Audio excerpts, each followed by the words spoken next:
चाषी कूल हंतसंत चाषी धान मंडी उठी पारि नाही। राज्य में समस्त स्थान में प्रथम थर धान उठी जाइतिबा बेले किछि स्थान में उठी पारि नाही प्रथम मंडी धान। एहिबळी किछि दृश्य देखिबा मिली मालकानगिरी जिला कालीमेला ब्लॉक अंतर्गत एमपीवी 65 ग्राम रे। तेणु चाषी माने एथिपाई अस्तव्यस्त होई पड़िलेनी। ओडिशार पाणीपाग समस्या केतेबेले समुद्र ढेउ परि मारी आसिबो एहा नै मध्य मनरे आशंका। हेले प्रथम मंडीरु धान उठी नथिबा बेले द्वितीय मंडी पई धान उठिबाकू आसिलानी। एहा नै विभागीय अधिकारी को पचारिबारु यथाशीघ्र कार्यानुष्ठान ग्रहण करिबे बोली से कहछन्ती। आउ जदि यथाशीघ्र किछि कार्यानुष्ठान ग्रहण करा न जाय ताले बीजेपी युव कार्यकर्ता राजकिशोर मंडल चाषी भाई मानकु नै जातीय राजमार्ग रे एहार विरोध करी आंदोलन करिबे बोली कहछन्ती। तुषार सरदार एमपीवी 65 ग्राम गत 23 तारिख दिन आम मंडी धान आनी प्रोग्राम पाई धान आनला आम मंडी जो लैंप आमर ये जो प्रशासन लैंप जो कर्मचारी मैंने आसते सार मैंने से गले दिने 2 दिन भीतर धान उठी किंतु दिन 2 दिन बीती जाइथिला आमर धान आज 5 तारिख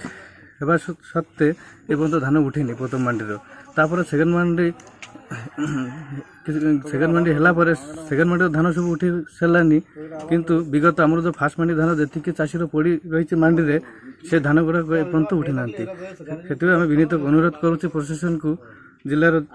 जे आमर धान जमती यथाशीघ्र उठिले आम प्रशासन निकट को चिर उपकृत हेबी। चाषी मंगर गोटे अभियोग अच्छी 25 तारिख रु मंडी में धान पड़ी धान उठी पारनी आपणकर से मंडी में जो मिलर टैग थे ताकि गोटे मिलर आपणकर सिक्यूरीटी पैसा डिपोजिट न टार्गेट नाला तेणुक आम ए विषय भी आप एसीएसओ सीएसओ सार को समस्त को जनईलु सार कहते से शीघ्र पैसा बांधिकी तार धान उठाइबा व्यवस्था करूँ जो पर्यंत मिलर आसी ना आम से अभियोगटा बारंबार जनाऊँ आपणकर उपर अधिकारी मान को सीएसओ को एसीएसओ को आगे जनई जो लोक मान अभियोग पर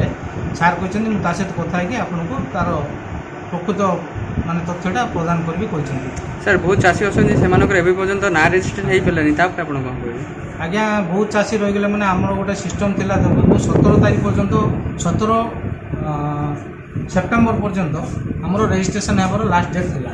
एवं 22 तारीख रु आमर रेजिस्ट्रेशन साइट बंद करदेला हेल्ले आमको गवर्नमेंट रू गोटे इंस्ट्रक्शन थिला जे आपनकर जो लोकंर रेजिस्ट्रेशन हैनी किंबा ता विषय जमी जमा रेजिस्ट्रेशन रे कम आसी परिमाण किंबा इरिगेटेड जमी नॉन इरिगेटेड आसी एई सब जिनिस उपरे एई सब जिनिस उपरे से 3/10/2019 सुधा आपन हमर लैंप रे गोटे अभियोग करिवे सेति पे हमर गवर्नमेंट रू गोटे अभियोग पत्र अछि गोटे फॉर्म अछि ऑब्जेक्शन फॉर्म गोटे से ऑब्जेक्शन फॉर्म फिलअप करके आमको दे था आम अगेंस्ट गोटे रिसीप्ट दे था एवं आम प्रोसेस आम काम कर सर चाषी मानकर अभियोग अच्छी कि बेपारी मानकर धान उठी जाए कि चाषी मानकर धान उठी पारे आगे शुणु बर्तमान तो बेपारी माने धान उठिला सेटा आम कहि पारुनु कारण आम रेजिस्ट्रेशन भी करछु जा माने परफेक्ट चाषी आम एडी फॉर्म रिसीव करछु चाषी निजे आसछंती हमरो रजिस्टर भी मेंटेन करछु चाषी निजे आसछंती फॉर्म डिपोजिट करछंती सेठी साइन भी करछंती जाइछंती एवं से बळी आपण मंडी रे भी व्यवस्था हिची ओरिजिनल जे चाषी तार आईरो स्कैन होची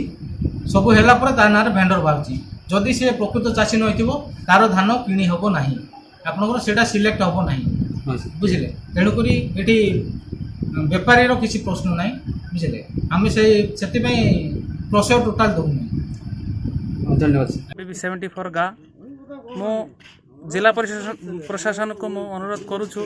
जो आमर फास्ट मंडी 22 तारिख एवं 23 तारिख मध्य आमर जो धान जो प्रोग्राम दिया है पर्यंत आमर धान उठी ना आमर जिला प्रशासन को आम कहूँ अनुरोध करुछु जो आमर धान शीघ्र उठी जाऊ एवं ऊपर वर्षा आसूची सब किसी नष्ट होची कौन होची आम सब बेले धान कटा काटिबा को जाऊँ से सब बेले आम ध्यान दे पारना जिला प्रशासन को आम अनुरोध करुछु जे आमर धान शीघ्र उठी जाऊ आम